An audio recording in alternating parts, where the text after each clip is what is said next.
So this is part 2, and we have rolled initiative. Everyone is in order, and weirdly enough, the first person to go is the goodest boy. Our dearest prince. Oh, good boy. Yeah, our dearest prince, who I believe was not accosted by any of the plant things. He is going to pull out a very pretty little rapier. Ooh. I'm impressed by the fancy rapier. Definitely not the kind of rapier a commoner would have. Yeah, I'm definitely a commoner. Pulls out fancy sword. It's like diamond encrusted. He's like, I just found this in the market. I found it in a dump. It's like, where did you find this? The dumpster? Ella's like, wait a minute. So what is this good boy doing? He just unsheathed his rapier. Yeah. And of course it's Tamaki, so it's like a very flashy rapier. Yes. Gilded with diamonds. Yo, hell yeah. Sorry, I'm trying to I will get a combat map so that I don't have to do this again. I just can't get over it now. My partner is Tamaki. I have to say I'm very pleased with this outcome. Cause like the little fangirl in me is going squee. That is fair. So Princey pulled out a sword. Yeah, Yes. yeah. The goodest boy pulled out a sword.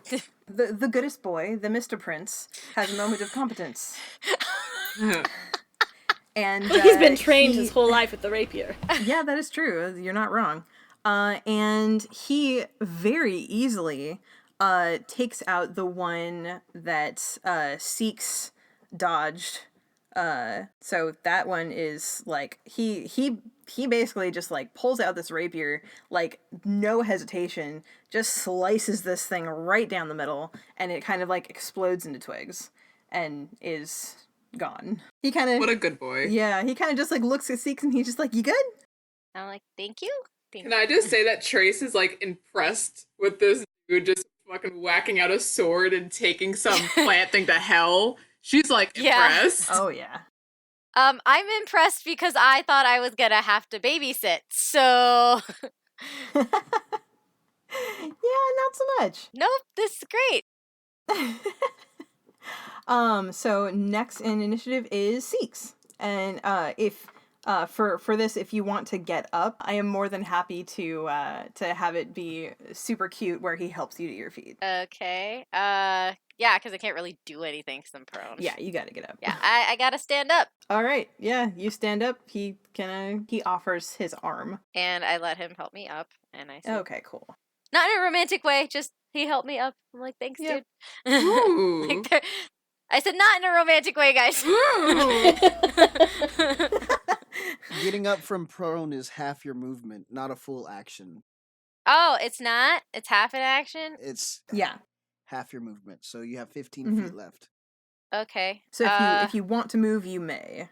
So I can still move, but I can't do anything else. No, you can move 15 more feet and still attack. Okay. Because you get an action and an attack, right? You get a movement and an action. Movement and an action. Okay, gotcha. Okay. What is the what are there any others that are close to me? Yeah, you have 2 that are within hitting distance, and one that is just out of hitting distance. So the one that is currently on Grog is within your range, and then there's also one that is on the other side of the prince. Okay. Shoot. So like immediately next to the prince, or like not immediately, probably about 10 feet back. Okay, good. And don't forget the one that's on me. Oh, you have one on you? Yeah, but she's not in range to help you with that. Correct. Just as a description. Sorry. No, as a description, letting people know what's going on. Okay. Yep. Okay, cool. I am going to use... Gosh dang it. I think the only one that I can really use right now is Ray of Frost. So I cast Ray of Frost on the thing that's behind the prince, the one that's like, so, you know. one good turn deserves another and all that. Sounds good. Roll to hit. I'm just trying to look up Ray of Frost in this very large book. Okay. Ray of Frost. Yes, I am going to roll for... Well, I have to roll for the attack first, right? Yeah, you have to roll to hit to see Roll if you to even hit him. Yeah. Well, my spellcasting modifier is my charisma, so... Weird. Okay. Oh, it's down here in the bottom of the first page. That's why I'm like, okay. Spell attack bonus +5. And 11 plus 5 is a 16. All right, you definitely do hit. Roll damage. Okay, roll damage.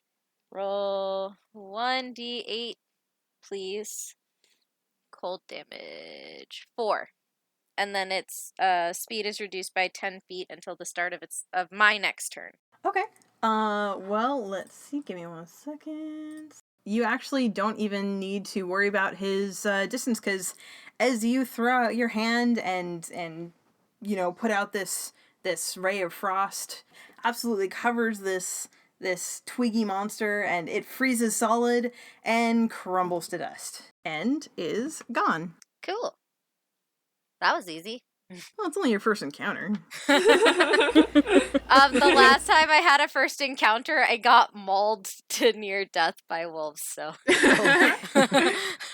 Oh, don't worry. This won't be boring for long. Oh, God. That's okay. A swarm of mice. I are hear not a my grin. friends. Oh, boy. I'm not All trying right, to give you- ideas. It's just, Mm. it was very OP of my DM. All good. Okay, next is Trace. Next is who? Me? Yep.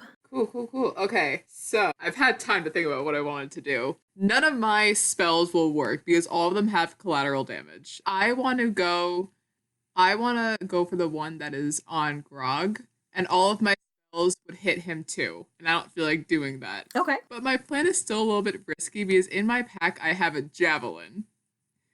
Oh, no! I feel like this is No! gonna. My boy. Okay. first question is, how close am I to Grog? You are within 10 feet. I'm within 10 feet. Is it possible? Because my javelin, you can throw it. But what I'm thinking, Oh Lord. possible, I can literally just stab the thing on him. Am I close to do that? Oh, you just want to use it as a melee weapon instead of a ranged Yeah, weapon? like a stabbing thing. Or I guess bludgeoning would work, but I piercing damage. Could I stab it? Am I close enough to do that? Okay. I mean, yeah, with your movement, Okay. you can definitely get over to him. But so can I move over to him and stab it? Yeah, you definitely have the movement range to do that. Kevin, would this can we change a javelin to a melee weapon if she doesn't throw it, or would it then be a improvised weapon? No, it would still be used as a melee weapon. Same. Okay. Yeah, it's just easier to throw for javelins. They're like, you know how they use javelins in the Olympics? Yeah. Yeah. That like that. And you know how the Romans had the short spears? That's a javelin.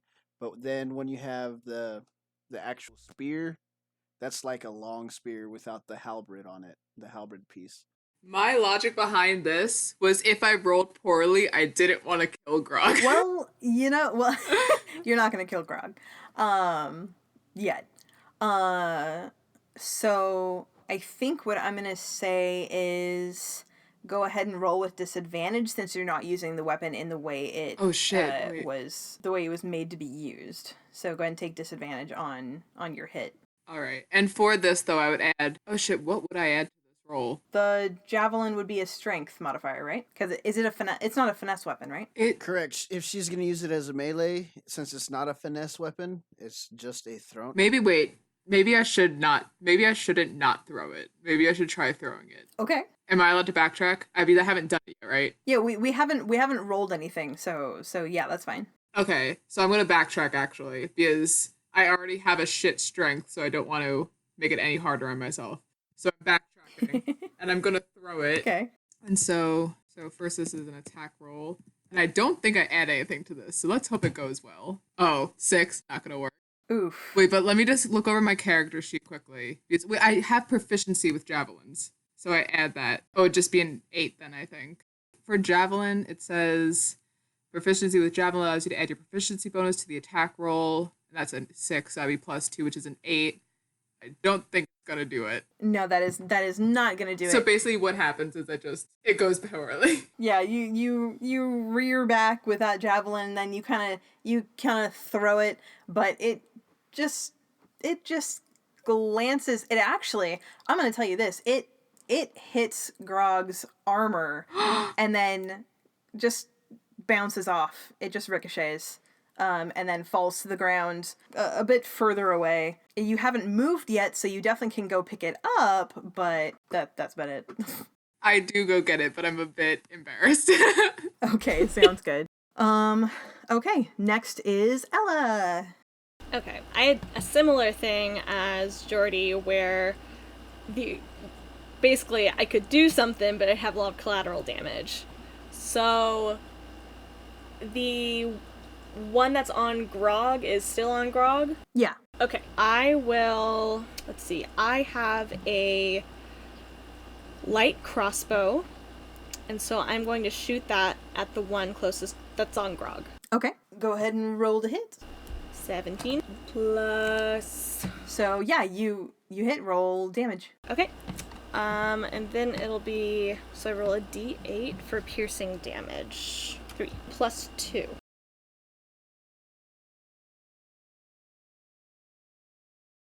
Okay.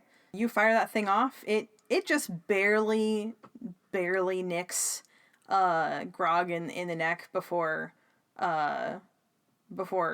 blowing a hole through this thing's face, if it had a face, and it just kind of like crumbles off of Grog, who is now covered a little dusted with twigs, but he kind of like rolls his shoulders and shakes it off. All right, and next in the order is Loden. You, I think you are grappled, I think. Correct. So I would like to make a grapple check to yeet this thing off of me.